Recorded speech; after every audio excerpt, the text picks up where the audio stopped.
Yo quiero preguntarte por dos cosas. ¿Qué sensación puede generar?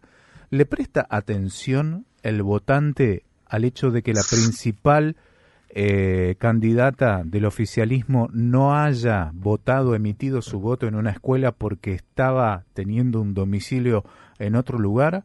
¿O lo que prima es la figura, el discurso, lo que importa es que mantenga la línea, si se quiere, filosófica del partido que la cobija y la promueve? A ver, yo diría que en este caso, digamos que es un caso más, ¿no? Hay varios casos de cambio de domicilio. Yo diría que el resultado de la elección de ayer, lo que nos muestra, y me parece que esta es la preocupación, es que la gente y la política están absolutamente divorciados, ¿no? En carriles separados y que no se encuentran. Digo, el nivel de participación que ha tenido en un distrito como la Ciudad de Buenos Aires me parece que es alarmante en términos de el poco nivel de interés y que muestra el ciudadano promedio respecto a la política. Y esto lo que habla a las claras es que la política le está hablando otro idioma, que no tiene que ver con las demandas y la agenda ciudadana, ¿no? Sebastián, más allá de esto, ¿hubo también un cansancio de parte de los porteños con respecto al PRO? A ver, creo que soplan vientos de cambio como clima de época y el PRO evidentemente no ha sido ajeno a esta situación en un contexto donde la demanda de cambio ha quedado claramente representada en el espacio de La Libertad Avanza, ¿no? En un contexto, insisto, de enojo con la política, porque, digamos, Milei vino a barrer con todo y creo que ese mandato sigue vigente. Más allá que en las elecciones anteriores podemos ver que los oficialismos han tenido una victoria. Pero no obstante, me parece que eso evidentemente ha quedado claro, sobre todo porque si algo caracteriza al espacio de La Libertad Avanza y a Milei en particular, es la nitidez. Y en un espacio como el del PRO, que ha venido zigzagueando y tan tensionado por las propias internas, no nos olvidemos que hoy por hoy sus principales referentes, candidatos del 2023, hoy están en espacios opositores, más allá que Rodríguez Larreta siga reivindicando los valores del PRO. Entonces, esto muestra a las claras esa falta de nitidez, esa falta de una claridad respecto a la opción de cambio, ¿no? Ayer Marcos Novaro decía, bueno, sí, a comprar el programa económico con matices y esto sí, esto no. Me parece que en un clima de polarización como el que está viviendo la Argentina, y por eso los espacios de centro y moderados están tan devaluados, la demanda es blanco-negro. Sebastián, ¿dónde crees que comienza ese divorcio, digamos, que anunciabas al principio entre la ciudadanía y la política? ¿A dónde, o más precisamente, con qué hecho político crees que comienza a lacerarse ese vínculo ciudadano-política?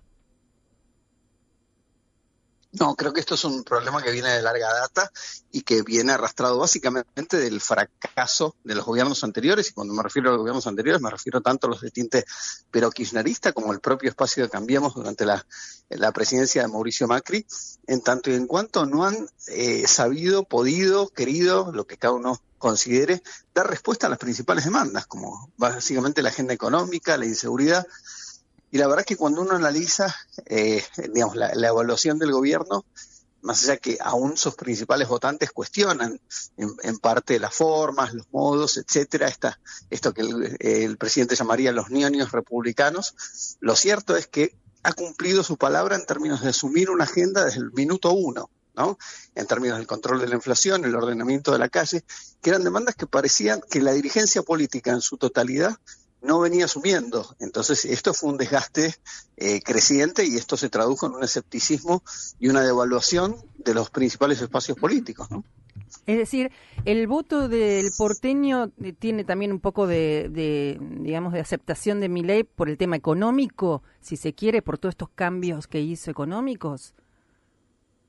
A ver, me parece que tuvo una agenda de prioridades, ¿no? En donde me parece que después de casi 20 años de un gobierno del PRO, hay una demanda de, bueno, darle otra impronta. Y esta percepción quizá de que los logros del gobierno en materia de control de la inflación, de superávit fiscal, de ordenamiento del Estado, se puede replicar en la ciudad tal vez como pregunta, y esto puede implicar por ejemplo, una mejora en la administración de una ciudad que se percibe que tiene recursos importantes, pero que eso no se traduce en una mejora en la prestación de bienes y servicios públicos de calidad de parte del Estado municipal. Claro. Entonces me parece que ahí es donde aparece la demanda y cierta alternativa en un espacio que, obviamente, si bien ganó, no nos olvidemos que logró el 30% de los votos. Pero y esto no no es... pretendo minimizarlo, pero digo, en elecciones anteriores el espacio ganador tenía un 45, casi un 50 o más por ciento de los votos. Entonces, como decía Lucas Romero ayer,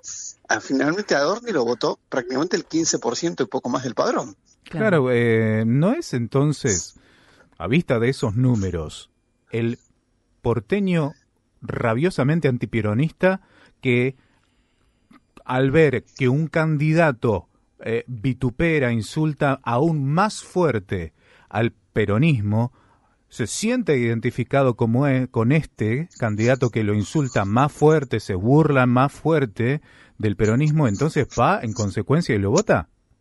Porque esta es la lectura que yo hago. Creo que... No, yo te entiendo. Yo creo que sí hay una percepción de la ciudadanía, y esto que atraviesa todo el país, que el gobierno de Macri fue un gobierno tibio y que para dar respuesta a los desafíos que impone el kirchnerismo había que ser más firme y más contundente. Y en ese sentido se legitima parcialmente los modos de Milei. Esto no quiere decir, insisto, que no se lo cuestione, que no pueda haber demandas y críticas por el tratamiento de ficha limpia, las criptomonedas, etcétera, y el trato a los periodistas y otros referentes, ¿no? Y aparecen críticas, insisto, entre sus propios votantes. Pero la idea de que con buenos modales solo no se puede desterrar el kirchnerismo, que aparece como el gran cuco de un porcentaje de la población antiperonista que no es menor, ¿no? Indudablemente. Sebastián, ¿y vos crees que ese núcleo que decía recién Fabián, ese núcleo duro antiperonista, en el afán de que precisamente el peronismo no se haga de la ciudad desaparezca? Sí, y que no se haga de la ciudad más importante, ¿crees que le puede salir el tiro por la culata en este sentido? Porque vos recién anunciabas aquellas cuestiones positivas del gobierno nacional que se pueden trasladar a la ciudad de Buenos Aires, pero también se puede trasladar, y dicho por el mismo Manuel Adorni, la motosierra. Digo, ¿crees que le puede llegar a salir en ese sentido el tiro por la culata a ese grueso que votó a Adorni para que no venga el peronismo? Sin duda, yo creo que sí, hay un riesgo, digamos, y este fue el discurso del PRO y de Silvia Los Penato, decía, ojo que acá más que motosierra hace falta un bisturí, ¿no?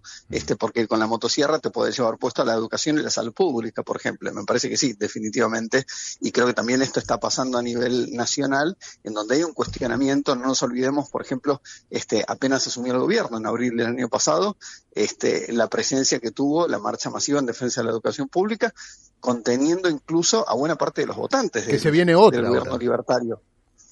Claro, bueno, y después hay otra cuestión que es sumamente sensible, insisto, que atraviesa a buena parte del electorado de La Libertad Avanza, que es, por ejemplo, el tema de los jubilados, ¿no? Es decir, donde cuando aparece una sensación de insensibilidad o de no tratamiento con cuidado y empatía de los grupos vulnerables, ahí aparece evidentemente un cuestionamiento. Sí, sin duda, yo creo que ese riesgo está muy presente. ¿Cómo tiene que leer Axel Kicillof estas elecciones que pasaron? Con la esperanza de que en la provincia de Buenos Aires se repita el triunfo del oficialismo y que, bueno, la ciudad de Buenos Aires no importa para el peronismo porque siempre fue y será y es antiperonista, o tiene que mirarlo con cuidado, ya que una posible alianza entre el PRO y la Libertad Avanza concentre los votos de la derecha y antiperonismo en la provincia y, bueno, le terminen causando un dolor de cabeza? A ver, me parece que claramente el resultado de ayer le allana muchísimo el camino al proyecto de la Libertad Avanza de fagocitar al PRO y no hacer un espacio de coalición, sino que los amarillos se tiñan de violeta. Como de hecho buena parte de referentes del PRO, el propio Diego Santilli, por ejemplo, Guillermo Montenegro, parecían ya estar orientándose en esa dirección, ¿no? Entonces me parece que ante ese desafío lo que queda claro es que el kirchnerismo y el sector del peronismo que vaya eventualmente a confluir en un espacio articulado, no tiene margen para estar dividido si pretende tener alguna chance, más allá de las características propias de la provincia de Buenos Aires, del conurbano, en donde obviamente hay un bolsón de pobreza que todavía sigue acompañando al peronismo, pero bueno, no le sobra nada, y en este clima de época de vientos de cambio hay una amenaza férrea donde en un escenario de división más clara de la Libertad Avanza del PRO podía tener chances digamos, más fuertes, y hoy la posibilidad de esa articulación, mejor dicho, de una fagocitación, aparece como más factible desde el lado del gobierno nacional, ¿no? El ausentismo está provocando que los núcleos duros solamente vayan a votar. Sí. ¿A Kicillof le juega esto en contra? No necesariamente, porque digo, me parece que también cuando aparece la amenaza pero el kirchnerismo yo creo que incluso ha mostrado más capacidad de articulación que, digamos, que el lado opositor. Miren, mismo si bien ayer el peronismo podía presentarse fragmentado en cuanto a que, si bien estaba la lista de Santoro, estaba Naval Medina y Kim, no sucedió lo mismo, que sí apareció en la fragmentación que se verificó en la centro-derecha con las candidaturas. Además, el PRO y la Libertad Avanza, de Marra, que bueno, finalmente no tuvo gravitación, pero sí claramente la de Rodríguez Larreta, ¿no? Pero mismo Juntos por el Cambio, fíjense lo que había sido años atrás y lo que es hoy, en donde estaba fragmentado con otras opciones, como por ejemplo Pablo Oliveto, la candidatura de Lula Levy. Ahí todo eso, digamos, va mostrando claramente cómo se fragmentó el espacio y esa falta de consistencia que redundó en un beneficio para la Libertad Avanza, insisto, que presentó una oferta mucho más nítida, a tono con las demandas del clima de época del electorado, ¿no? Volviendo a la provincia, ¿crees que la voz de Mauricio Macri perdió valor para una posible alianza entre la Libertad Avanza y el PRO en la provincia?